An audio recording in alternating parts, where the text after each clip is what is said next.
అస్సలాముఅలైకుం. Welcome to my Telugu channel.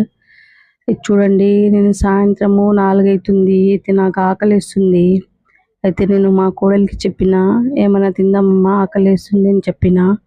ఆమె సరే అమ్మ చేస్తాను అని ఆలు పరాటా చేస్తాను అని ఆలు పరాటా చేసింది. అయితే మేమిద్దరం కలిసి తింటున్నాం అన్నమాట. తను కనిపించదు మీకు అంతే. అయితే నేను తింటున్నాను, తినుకుంటా అటు ఇటు చూస్తున్నాను అనమాట. ఏదో ఒకటి మాట్లాడు వస్తామా అంటే, నేను ఇక్కడ అంటున్నా ఏం మాట్లాడాలి అని అంటున్నా అంతే. సరే, నా వీడియో మీకు ఒకవేళ నచ్చితే లైక్ చేయండి, షేర్ చేయండి, సబ్స్క్రైబ్ చేయండి, కామెంట్ చేయండి. ఇంకా వీడియోస్ వేయాలని ట్రై చేస్తాను నేను. ఇప్పుడు చేస్తున్నాను అన్నమాట వీడియోస్. నా వీడియో మీకు నచ్చితే తప్పకుండా సబ్స్క్రైబ్ చేయండి, చూడండి తప్పకుండా. ఓకే, అల్లా హాఫీజ్.